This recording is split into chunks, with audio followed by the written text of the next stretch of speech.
2 दिवसापूर्वी अमरावती शहरात petrol pump बंद राहणार असल्याच्या अफवेने शहरात एकच खळबळ उडाली आहे। नागरिकांमध्ये भीतीचं वातावरण निर्माण झालं असून पेट्रोल पंपावर मोठ्या प्रमाणात गर्दी पाहायला मिळत आहे। चांदूर रेल्वे रोडवरील SRPF पोलीस गट क्रमांक 9 च्या वेलफेअर पेट्रोल पंपावर सुद्धा नागरिकांची तुफान गर्दी पाहायला मिळाली। वाहनाच्या लांबच लांब रांगा लागल्या असून अनेक वाहनधारक तासनतास पेट्रोल भरण्याकरिता थांबलेले दिसत आहेत। दरम्यान शहरातील 2 ते 3 पेट्रोल पंप अचानक बंद पडल्यामुळे संभ्रम निर्माण झाला आहे। त्यातच सोशल मीडियावर पेट्रोल पंप बंद राहणार अशा अफवा व्हायरल झाल्याने परिस्थिती अधिकच गंभीर बनली आहे। प्रशासनाने मात्र स्पष्ट केलं आहे की शहरात पेट्रोलचा पुरेसा साठा उपलब्ध आहे। नागरिकांनी अफवावर विश्वास न ठेवता शांत राहावं असं आवाहन सुद्धा करण्यात आलं आहे। सध्या परिस्थिती नियंत्रणात आणण्याकरिता प्रयत्न सुरू असून अफवापासून दूर राहण्याचं आवाहन प्रशासनाकडून पुन्हा एकदा करण्यात येत आहे।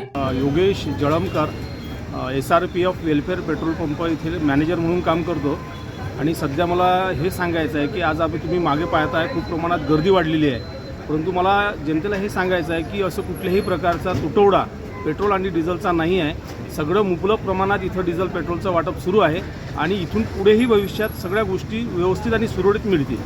नाही आता बंद पडलं याचे कारणं अनेक असू शकतात, परंतु माझ्या तरी माहितीनुसार जर तिकडनं जे आमचा डेपो आहे तिकडनं व्यवस्थित पुरवठा चालू आहे, त्याच्यामुळं शहरामध्ये तरी सुरळीत पेट्रोल डिझेल सगळे जनतेला लोकांना मिळेल।